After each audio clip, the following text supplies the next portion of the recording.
All right, hello, welcome to class. Can people at home hear me okay?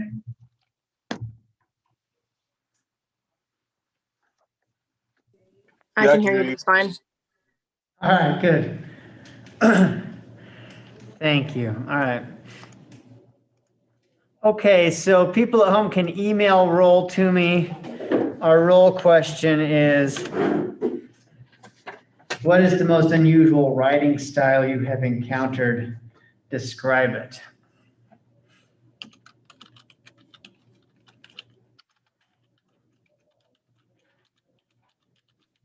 For that email, is it the same one that, say, I use to talk to you normally? Yes. All right.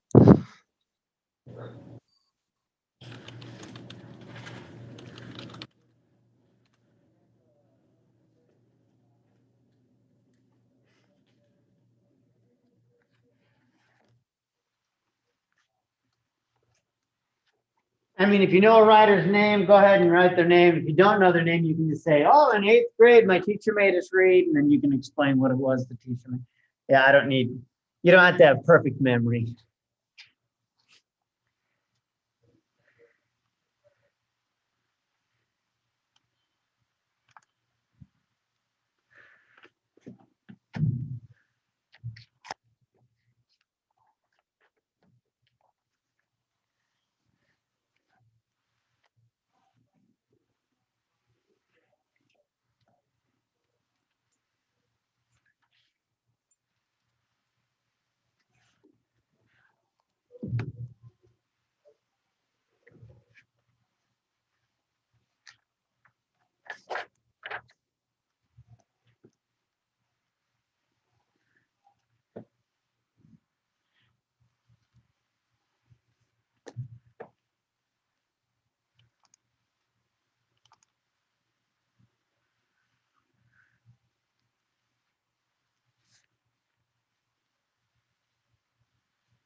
All right, so we're currently planning ahead, thinking about essay number 2. You don't need to have started writing yet, but maybe you're kind of building up a list of possible paper topics or possible writing styles to look at as you write essay 2. This week we add 2 more essays. They're both online, so there'll be links. I'll bring up the link for today's essay in just a moment. And then the one for Thursday, when you click on it, it should open up a PDF. Depending on how your settings on your computer are, it might open up a new window or it might just download the PDF. And these will just be more that we can add to it. So you want to be looking at essay 2. Someone in the last class asked where to find the essay prompt. And remember, that'll just be at the top of our course Moodle page.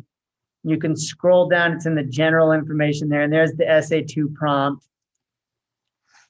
And it'll open up as a PDF.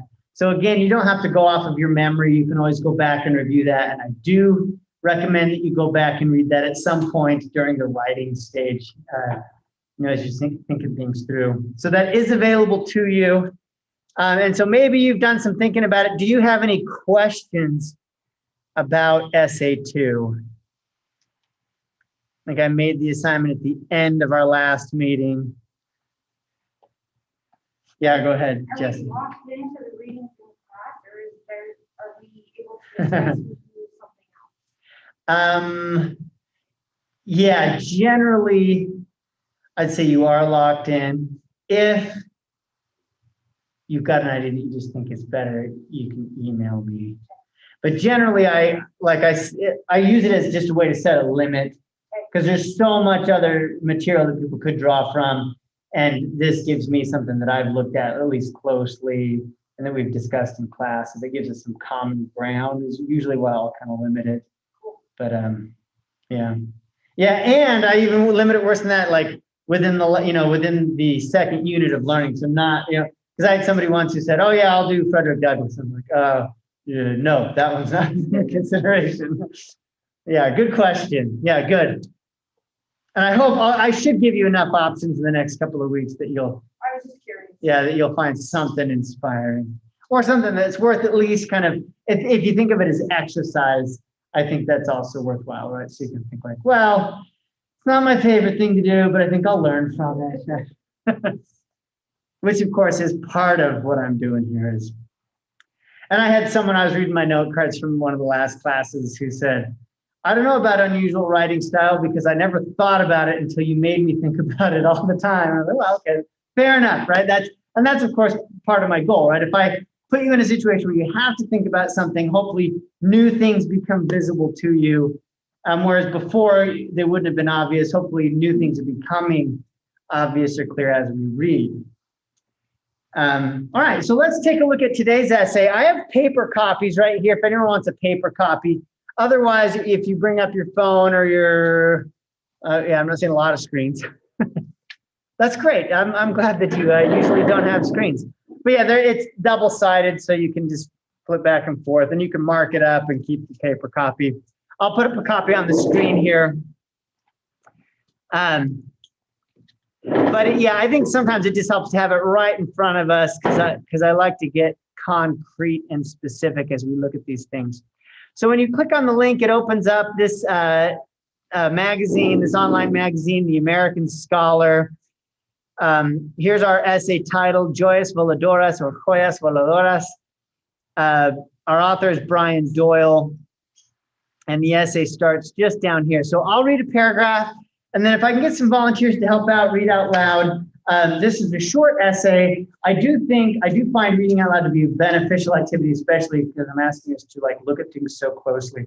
So we'll take turns reading out loud, and then I'll have some questions that I hope will give us some good opportunities to make observations. All right, so the screen's okay for everybody? Way in the back, we're good? All right. Okay, so... And so the title is in Spanish, Joyas Voladoras. Joyas Voladoras if you want the American gringo pronunciation. All right. Consider the hummingbird for a long moment. A hummingbird's heart beats 10 times a second. A hummingbird's heart is the size of a pencil eraser. A hummingbird's heart is a lot of the hummingbird. Joyas voladoras, flying jewels, the first white explorers in the Americas called them, and the white men had never seen such creatures. For hummingbirds came into the world only in the Americas, nowhere else in the universe, more than 300 species of them, whirring and zooming and nectaring in hummer time zones 9 times removed from ours, their hearts hammering faster than we could clearly hear if we pressed our elephantine ears to their infinitesimal chests. All right, can I get someone to read the next paragraph? Thanks, Miguel. People live at $1,000 a day. They can dive at 60 miles an hour. They can fly backwards. They can fly more than 500 miles without halting to rest. But when they rest, they come close to death. On frigid nights when they are starving, they retreat into torpor, a metallic rate swelling to a 15th of the normal sleep rate. Their hearts sludgy nearly to a pulp, barely beating. And if they are not soon warmed, if they do not soon find that which is sweet, their hearts will cold. They cease to be. Consider for a moment those hummingbirds who do not open their eyes again today. This very day, in the Americas, bearded helmet crests and booted racket tails, violet-tailed sylphs and violet-capped wood nymphs, crimson topazes and purple-crowned fairies, red-self comets and amethyst wood stars, rainbow-bearded thornbills and glittering-bellied emeralds, velvet-purple coronets and golden-bellied starred crowns, fiery-tailed all-bills and Indian hill stars, spatula-tails and puff-legs, each of the most amazing things that you have never seen. Each thunderous wild heart the size of an infant screaming out. Each mad heart music style. So, Good. All right. You'll probably mark that paragraph up a ton. That one is a tough one to read out loud. I think that entire last 10 lines is one sentence. We'll come back to that. All right. Good. Thank you. Will someone read the next paragraph? Thanks, Brody. Hummingbirds, like all flying birds, but more so, have incredible, enormous, immense, ferocious metabolisms. To drive those metabolisms, they have race car hearts that eat oxygen at an eye-popping rate. Their hearts are built of thinner, leaner fibers than ours. Their arteries are thicker and more taut. They have more mitochondria in their heart muscles, anything to build more oxygen. Their hearts are stripped to the skin for the war against gravity and inertia. The mad search for food, the insane idea of flight. The price of their ambition is a life closer to death.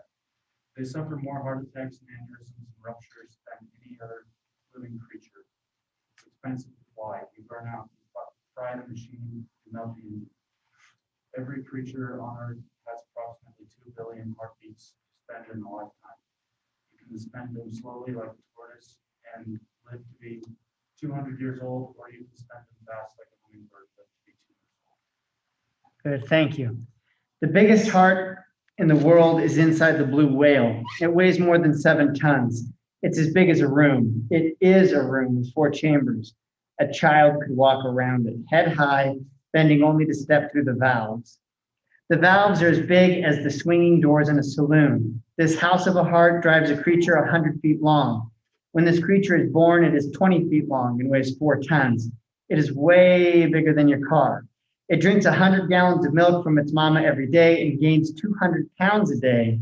And when it is 7 or 8 years old, it endures an unimaginable puberty, and then it essentially disappears. And then it essentially disappears from human ken, for next to nothing is known of the mating habits, travel patterns, diet, social life, language, social structure, diseases, spirituality, wars, stories, despairs, and arts of the blue whale. There are perhaps 10,000 blue whales in the world, living in every ocean on Earth, and of the largest animal who ever lived, we know nearly nothing, but we know this. The animal with the largest hearts in the world generally travel in pairs, and their penetrating, moaning cries, their piercing, yearning tone, can be heard underwater for miles and miles. Can I get another volunteer? Thanks, Noah. Mammals and birds have parts with 4 chambers. Reptiles and turtles have parts with 3 chambers. Fish have parts with 2 chambers. Insects and mollusks have parts with 1 chamber. Worms have parts with 1 chamber, although the bacteria have no hearts at all, but even they have fluid, eternally in motion, walking from one side of the cell to the other, swirling and whirling. No living being is without interior liquid motion.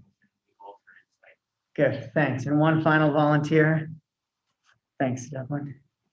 So much held in a heart in a lifetime, so much held in a heart in a day, an hour, and a moment. We are utterly open with no one in the end. Not mother and father, not wife or husband, not lover, not child, not friend. We open windows to each, but we live alone in the house of the heart. Perhaps we must, perhaps we could not bear to be so naked for fear of a constant heart. When young, we think there will come a person who will savor and sustain us always. When we are older, we know this is the dream of a child, that all hearts finally are bruised and scarred, scored and torn, prepared by time and will, touched by force of character, yet fragile and rickety forevermore. No matter how ferocious and defensive and how many bricks you bring to the wall, you can brick up your heart, a stout and tight heart, hard and cold and impregnable as you possibly can. And down it comes in an instant, felt by a woman's second glance, a child's apple bud, the shatter of glass in the road, the words, I have something to tell you. A cat with a broken spine dragging itself into the forest to die. The brush of your mother's papery hand in the thicket of your hair. The memory of your father's voice early in the morning echoing from the kitchen where he is making pancakes for his children. Okay, good, thanks. Well, this one's a challenge to read out loud. I think everybody gets something kind of odd in their paragraph. So good job, thank you. All right, so I'll give you a second here to contemplate whale puberty. And let me write a question or two up on the screen.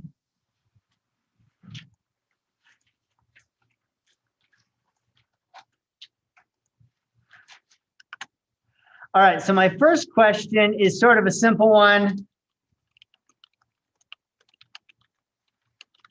but I think it can lead us to more complex questions. What is the topic of this essay? What's this essay about? Heart. Okay, hearts. Anyone want to agree, disagree, give a different answer? Hearts.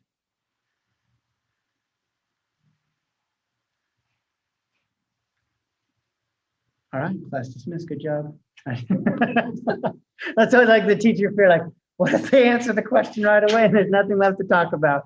It's a little more complex than this, right? But hearts really is, like if we go from beginning to end, that's where we can go. I think that covers everything, right? If I paused you at the beginning of the essay, right? And said, what's this essay about? After the first paragraph, what would your answer have been? Hummingbirds, probably, right? So like the real question is, how does this writer get us to move from hummingbirds to kind of hearts generally, but also include things like whale puberty and dead cats, right? Any other odd ones that were in there? No, but Those are the big ones. yes, there are not only hearts as the topic, but maybe life and death. Yes, good, right? So, because it's not just hearts, although we learned quite a bit about a variety of types of hearts, right? Because we could say, like, I generally know the size of a hummingbird heart now, pencil eraser. I think I have an idea of the size of a blue whale's heart. I could maybe stand up inside it, right? But that's not really what it's about, because it's this other thing you said, life and death, right? Now, I can ask, is life and death related to the topic of heart? Yes. Yeah, right, because we're moving, like, this essay is about hearts, right? We have literal hearts in the essay, literal, but we also have metaphorical hearts, right? And if we're looking at metaphorical hearts, then that idea of life and death really fits in, right? Because we can say like, oh yeah, it's about life and death. I'm like, no, it's not. It's about hummingbird hearts. Like, well, it's about, the life that the heart gives us, but death. And so like there's this other sense of like our heart is kind of our emotional core, right? There's something about emotions in there, right? So hearts is still the right answer, but hearts is too specific. So we want to say, well, it covers everything from a literal heart to kind of our metaphorical or symbolic understanding of hearts being, where we keep all of our good memories of life and death and the things that really matter to us. So we can go from hummingbirds to whales and all sorts of odd things in between. How does the writer connect those? Like, so I think like what we want to observe as writers is transitions, right? Like a lot of times, and this is observations I've made in everybody's essays, is right. You have, when you're thinking about your ideas for a paper, your topic, you're like, I have topic A and topic B, and they go together. And when you put them together on the page and then somebody else reads them and they read them, they're like, wait a second, why did you put topic A and topic B together? Those don't make sense. And you like, yeah, they do, because I thought of them right next to each other, so they go together, right? So the real thing that we have to figure out is like, well, how do I transition, right? How do I connect?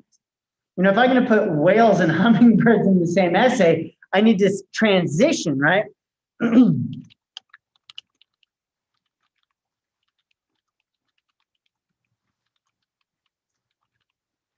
So how does the writer, and now we get to observe specifically. So how does Brian Doyle, today's writer, how does Brian Doyle connect or transition from one to the other? What's your observation, Noah?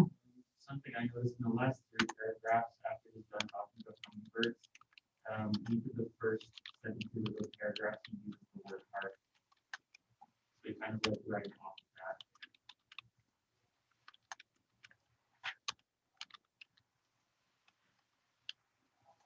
Yes, very good. Sorry, I'm trying to just record it all. Specific.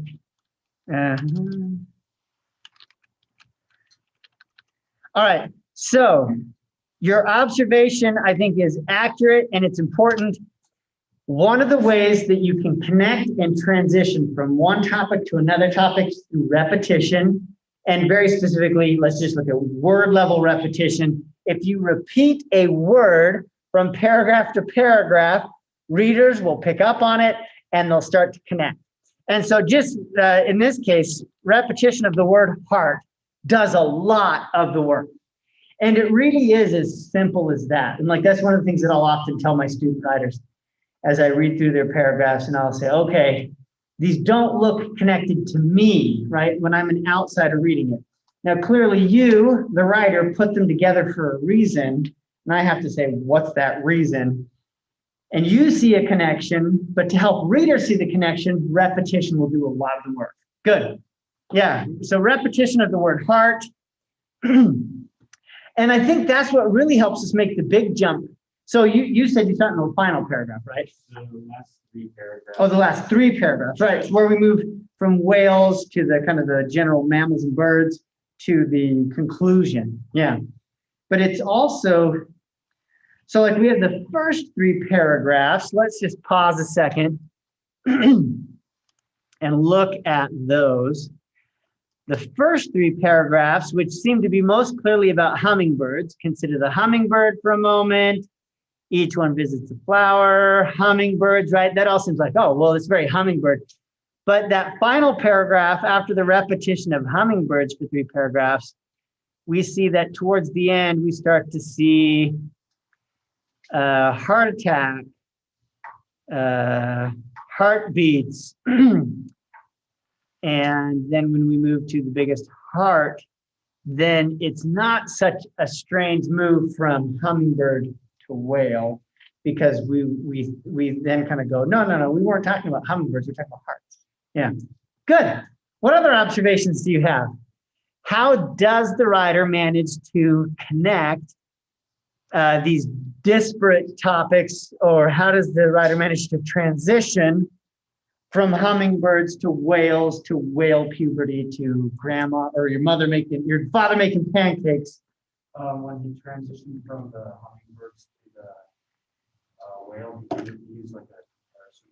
So he said you can either spend the time slowly like a tortoise and look to 200 or something fast like a hummingbird for 2 years. So he kind of left it off like led into the next idea with that kind of comparison. Yeah. So I think that is sort of that's another type of repetition, but I'm going to call that one a thematic repetition. Because the word heart is in there, but it's that bigger picture of like our emotions, right? Because he talks about literal heartbeats. We each get about 2 million? Billion? We each get about 2 billion heartbeats. And we're like, oh, okay, like you can actually, that's something you can count and measure, right? And he says, well, you can spend them slowly like a tortoise and live to be 200 years old. You can spend them quickly like a hummingbird. And then we're like, neither one of those sound awesome, right? Like, I don't want to die when I'm 2. I'm not sure I want to live to be 200. But we're like, we've moved to a metaphor, right? So it's this comparison between spending heartbeats, right? Because you think now our heartbeats like money, right?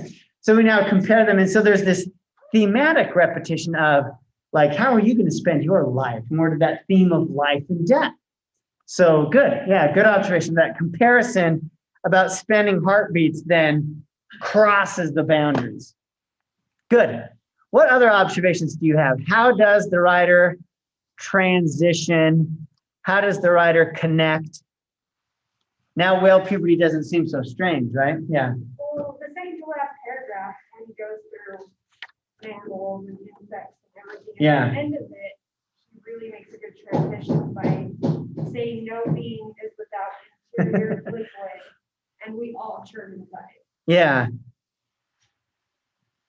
Yeah, it's that literal to metaphorical again, right? Like, and it's this odd crossover.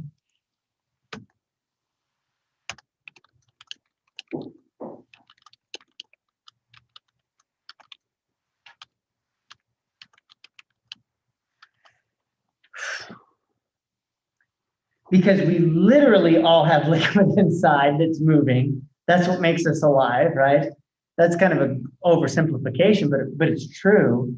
But then when he says we all churn inside, we're like, okay, well, literally we do, but then we know that has emotional implications. Yeah. You go back to that whale puberty and you're like, oh man, those poor whales falling in love with other whales that live across the ocean, right? We start to move again. Good. Yeah. Good observation. Other observations. Connection and transition. Devlin, what do you observe? He like really paints these I guess like facts and statements about hummingbirds and the whales. And it's just so descriptive for like he's kind of telling a story, but then when he gets to the end paragraph, he does the same thing to these more intimate moments. And it's like I don't know, I just thought I'd point it out. Good, yeah, you're like, I can't make sense of it, but it's there. So he moves from general, right? Like, here's these general facts about hummingbirds, general facts about whales, and then to specific. I'll give you the specific. You can break up your heart as stout and tight and hard and cold and impregnable as you possibly can, and down it comes in an instant, felt by a woman's second glance, a child's apple breath, the shatter of glass in the road, the words I have something to tell you, a cat with a broken spine dragging itself into the forest. You're like, well, is he telling us a story about how he lost his pet?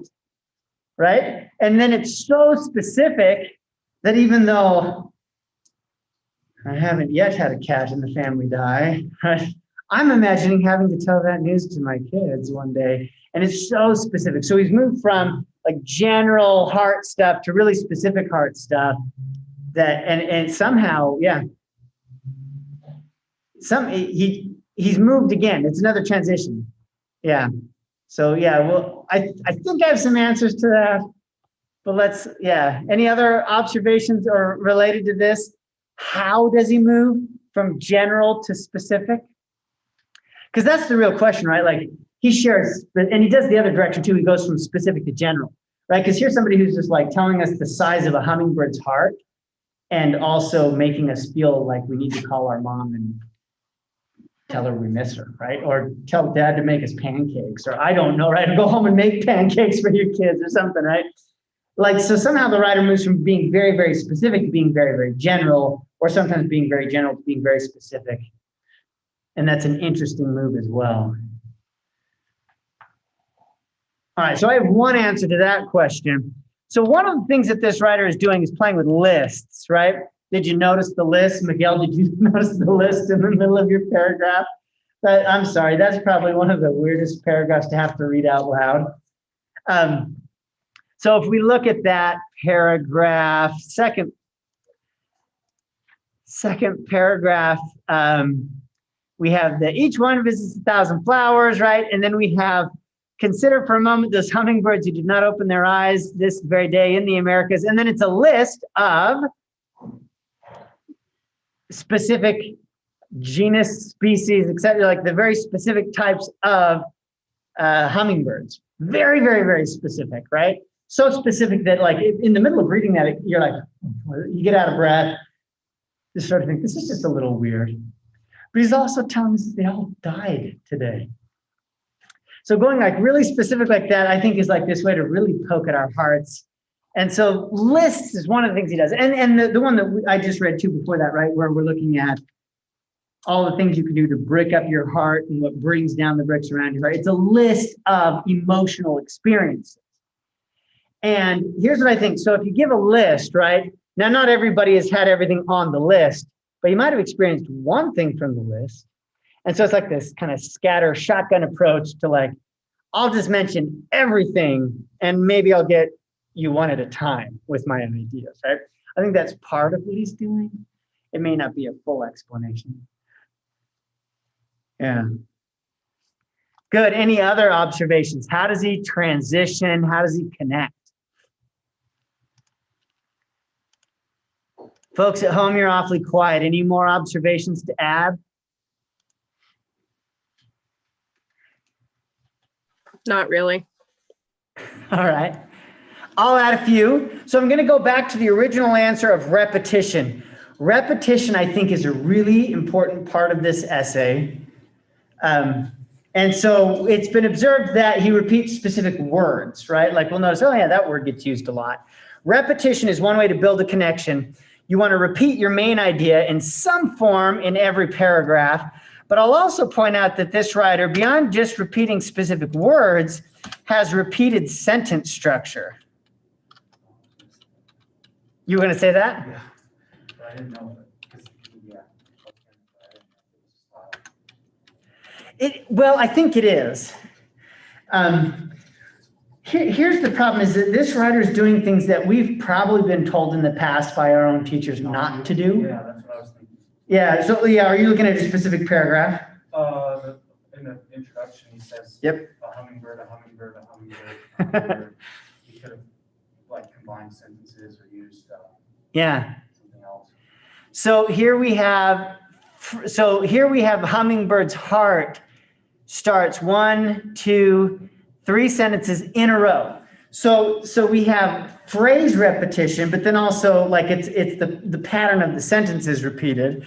A hummingbird's heart beats 10 times a second. A hummingbird's heart is the size of a pencil. A hummingbird's heart is a lot of the hummingbird. And then if we look at the next sentence, or next paragraph, excuse me, each one visits 1,000 flowers a day. They can dive at 60 miles an hour. They can fly. They can fly.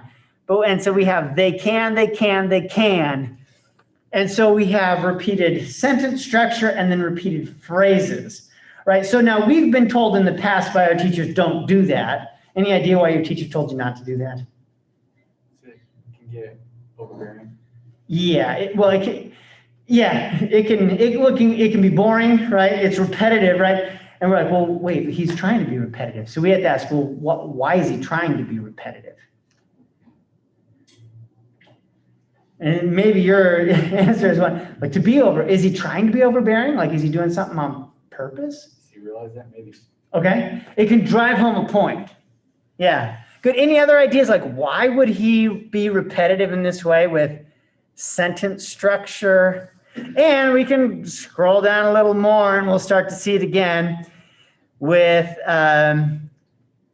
their hearts, their arteries.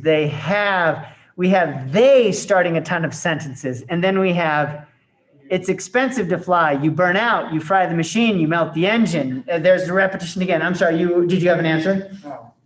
Okay, you were just making the observation, yeah. So that repeated, again, sentence structure, you, and then it weighs, it.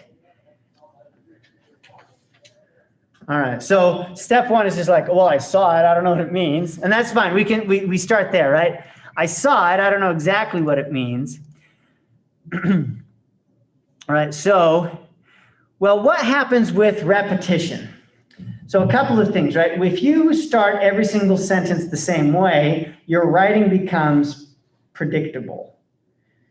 Predictable can be good and bad, right? Predictable can be boring. Why can predictable be good?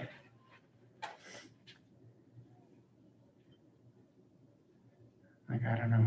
What do you think? I mean, it builds that connection, but Okay. it does it in an interesting way. He's not just like repeating it over and over. He's telling you. Has a limit, yeah. It has a limit, but it's one more connection to remember. Okay, If you see it throughout the whole thing, it makes it easier to spot it.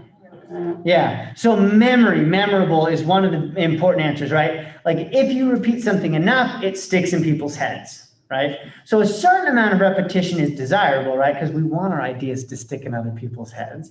We want to emphasize them, right? So that becomes a part of it, right? So if we hear the word heart enough, we're like, yeah, I'm thinking about hearts a lot lately. Like, well, no, Brian Doyle is clearly trying to get us there, right? But if he creates a certain predictable sentence structure too, we get into a rhythm, and it can, like, we can read along pretty easily for a couple of minutes, and it becomes like, we're like, oh, I can predict what's coming up, right? And that can be like, here's what I think. One of the things he's doing, right, is he gets us into a rhythm. But then he breaks the pattern. And when he breaks the pattern, we're suddenly surprised, right? So if he's like, you, they, we're like, oh, okay, hold on, you changed what you were doing, right? So then we can be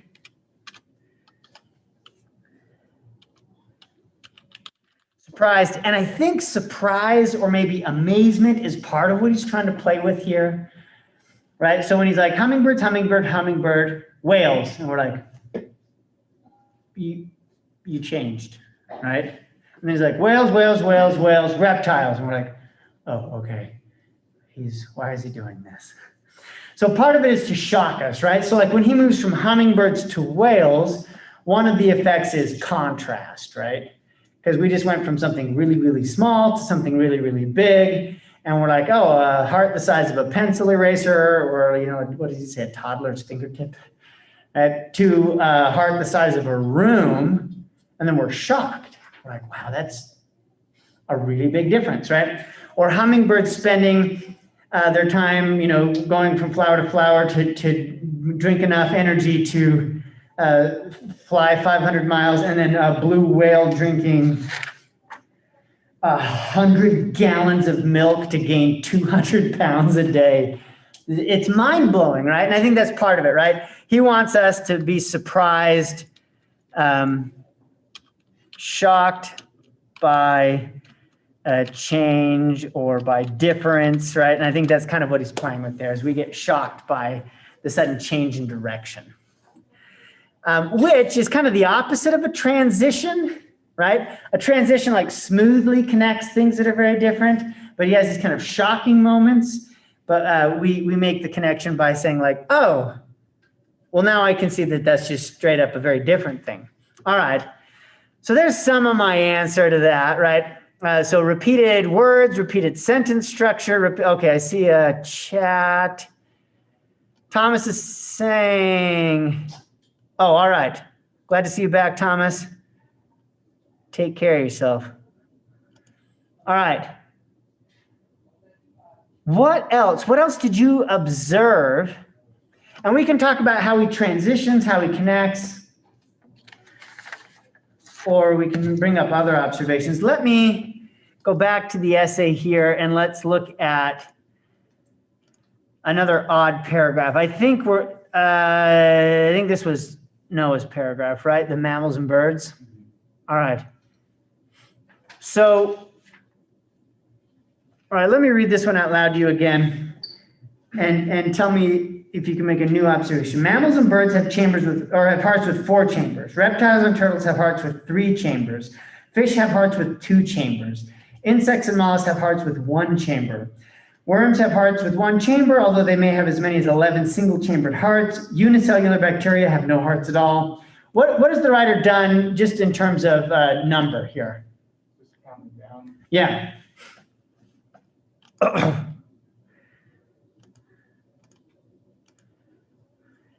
So this, I don't know, it's going to go right along with some of these other observations, but he moves from big to small numbers, right? We go 4 chambers, 3 chambers, 2 chambers, 1 chamber, 0 chambers, right? Now, he does the same thing sort of in the next paragraph. So much held in a heart in a lifetime, so much held in a heart in a day, an hour, a moment. Lifetime, day, hour, moment. So we have this move from big to small. Now, the whole essay itself moves from hummingbird to whale, small to big.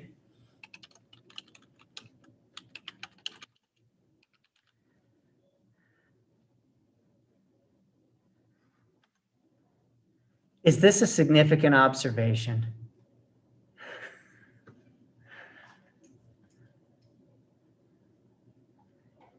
Okay, there's something that I think the writer's doing, and I've had some other students observe it in the past. These are musical terms, so whether or not they apply to writing, let's find out. Tell me if you're familiar with these.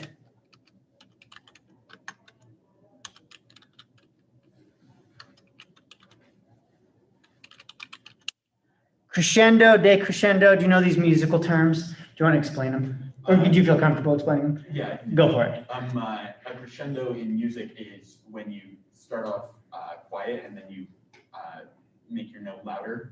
Decrescendo is the opposite, where you start off with a loud note and you make it quieter. Good. Oh yeah, I forgot. I remember we have a couple of students who wrote about music in their first essay. So I'm like, yeah, oh yeah, you know music. Okay, good. Now, is something like that happening within the essay?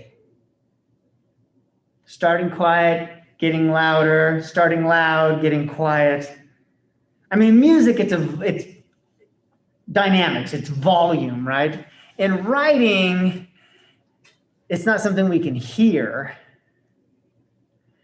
We can see it with size. Start with the big hearts, move to the small hearts, go from the small to the big. So he kind of starts with like just facts, basic facts. Yeah. Goes into like a bigger idea of the heart, like a bigger message. Yeah, good. So yeah, so it could be a way to describe what he's doing as he moves from factual information about hearts to symbolic, emotional ideas about hearts. Yeah, good. So I think, yeah, is there an emotional crescendo in the essay, like a point where the emotions are the loudest? We're like, well, the cat with a broken spine dragging itself into the forest to die seems emotionally significant, right? And there's that we all churn inside is this sudden move to emotional. So I think maybe that's going on there. That might be part of what he's playing. And that might be back to your observation of general to specific, right? So I think that explains some of how the writer moves. Some of it, honestly, is still just kind of a mystery to me because I'm like, well, how do you put these things into the same essay? And I don't have a perfect answer, but I'm like, but he does, and I think he does a pretty good job of it. All right, so let's move to just more general questions. What other observations do you have? things that you liked, things that you didn't like, things that confused you. Go ahead. His lists are longer than most people. I feel like most people put 2 or 3 things in a list where it's like 6 to 10. I don't know exactly how many, but longer than most people. Did I write lists on here yet? Yes. Oh, there it is. Okay, yes. All right, so let's add on here. Right, go back to Miguel's paragraph, and it was, I mean, that one sentence was almost half of the paragraph, which is all that one list. So you might have seen people use lists before, but this guy might be going over the top with it. Yeah, which again, I think can be kind of overwhelming. And I think overwhelming is one of his goals. I think he wants to emotionally overwhelm us to a certain degree. Yeah, good. Good. What other observations? What else, Brody? You have that, like that list was one big long sentence, and then some of the list, he doesn't use any commas or anything, he just puts them in separate sentences, but there's still a list. Yes. Some of the fact ones, right? Like, well, the you burn out, you fry the machine, you melt the engine. That could have been put into a list, but it was instead 3 short sentences. So sometimes we have combination of short sentences. Yeah, good observation. Now, maybe he's just giving us variety, right? If you always have long sentences, I think you're going to clobber your readers and they're not going to enjoy reading your stuff. So maybe giving people some time to breathe helps. Let's see if there's another. Oh, again, the paragraph with the mammals and birds. When we go, that unicellular bacteria have no hearts at all, semicolon, but even they have fluid eternally in motion, comma, washing one side to cell to the other, comma, swirling and whirling, period. No living being is without interior liquid motion. We all churn inside. Now we end with a very short sentence. Now, thematically, they're all building onto the same idea, but the writer's given us at least some breathing space with some short sentences. Yeah. The title. What did you think of the title? Besides being difficult to pronounce. Does the title make any sense?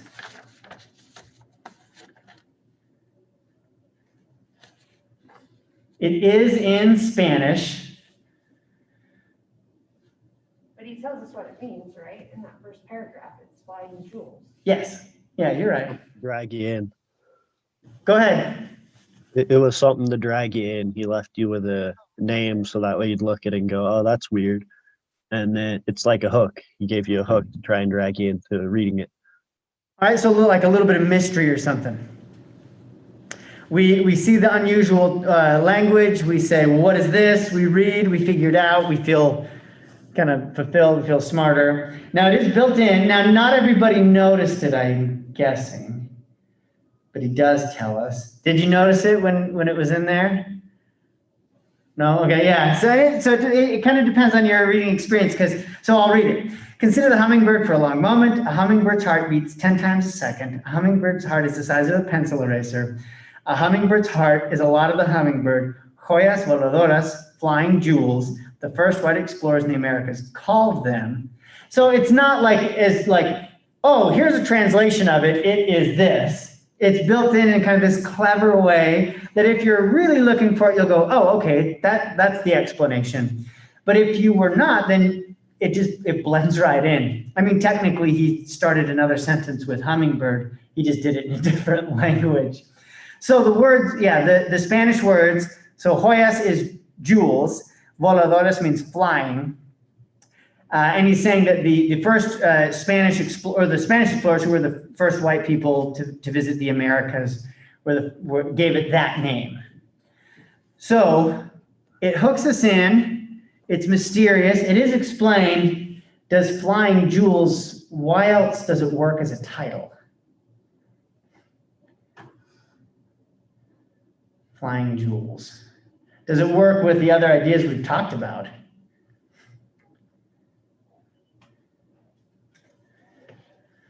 Like, I don't know, does it? What do you think, Jesse? I think so. I think it's memorable. Yeah. I mean, it is kind of thrown into a really difficult sentence. Uh-huh. I didn't catch it until the second time I read it. Okay. But yeah, that's, when he throws you into this big long sentence of white men and this and that, like how we go from hummingbirds to this, and it's really interesting how he does it. Mm-hmm. Yeah, it is complicated. Now, I think a really good title can have multiple meanings, because I think Thomas is right. It's a simple hook, right? We're like, well, what's that mean? We read to find out, right? But it also has this like deeper metaphor. We're like, well, no, that is the name that Spanish explorers gave hummingbirds, so it's just literal. But flying jewels, and we're like, well, wait a second. I thought this essay is about hearts. And we're like, wait, are hearts flying jewels? Like, right? That could work, right? If he's describing hearts are flying jewels, right? Or is this about life and death? Well, are those jewels too, right? Are they these precious moments that are flying away from us? And so I think that the title has simple and complex meaning, which is, I think, great. We're not always going to have that great title. That's okay. We don't have to always do that. But this one, I think, happens to work well. And I think that, it's got multiple layers of meaning that we can kind of contemplate. And if we're ready for it, it'll jump right out to us. And some people already speak more than one language, so they're like, oh, okay, right? That means flying jewels. Let's see what this is about. And then others might go, oh, nope, no idea. I had someone in the last class who said, I just thought it was something about joy. I was like, okay, I see that. It's there too, right? That's a misreading, but it seems to fit. It fits. So it can play along as well. Good. Other observations, things you notice about, yeah, what else? I don't know, I'm just kind of like noticing this as I read through it again, but I feel like there's like an underlying theme about love, and he connects it by using the word heart so many times. But with the hummingbird, he talks about how quick it can fall, I guess, how quick love can fall, and then with the well that he mentions, Yeah. it's like they travel in pairs or something. And at the end, it kind of opens it up to everybody and how kind of what like the risks are or like the consequences are with finding love, I guess. Uh-huh. It's funny in the whale paragraph, right? We have in a couple of those odd listy sentences. Next to nothing is known of the mating habits, travel patterns, diet. These are all observable things with animals, right? We can observe them. And then he switches to social life. We're like, does that apply to whales? Well, I guess it could, right? Language, we're like, not sure. Social structure, diseases, spirituality, wars, stories, despairs. Now we've moved clearly into human things, and we can't help but like bring our own like emotional experience into it. So when he talks about whale puberty, which we're like, I suppose chemically that's a thing that happens, we can't help but put in our own experience, right? And we're like, oh yes, poor awkward whales, right? Or whales falling in love, right? So we bring our own human emotion to it because he keeps referencing things that humans do, like falling in love, living life, losing loved ones, things like that. Yeah, I think that's one of the other ways he moves from literal to emotional. Yeah, good. Is this an essay you would imitate for essay 2? Oh, Miguel's shaking his head no. Why not? That's complex for me. Not your style. Not my style. Okay, that's all right. I've had students who just steal the opening line. Consider the blank for a long moment. I've had students put in horse. I've seen chimpanzee. I've seen people do things with it that I'm like, oh wow, you managed to do something really, like, even though I can see what they're imitating, they end up creating something kind of new and original. It's a lot of fun that does work. Yeah, anyone else? Yes, no, how? I see the lists, I see the long sentence, short sentence, the repetition of single words and the repetition of phrases, or just kind of going like large scale, small scale, and kind of back and forth on that. Throwing in things that have a broken spine and crawling in the way and die. Or like, yeah, some other, you gotta come up with an original one. How did your pet die, right? But yeah, or like, oh yeah. You've already written an essay about spines, right? So Good. All right. So we're still looking. We're looking for things to do for SA2. That's this essay is pretty short. We don't need to clobber it anymore. But any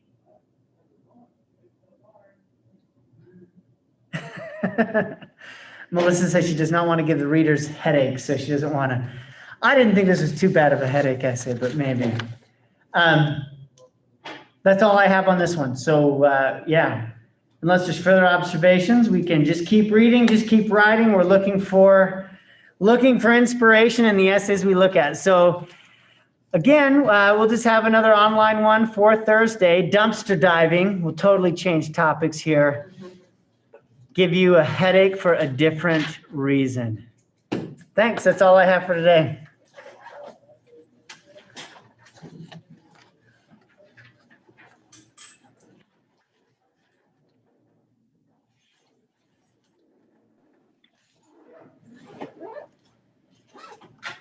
What was the question for attendance? Describe the most unusual writing style you've seen. Let me write it for you.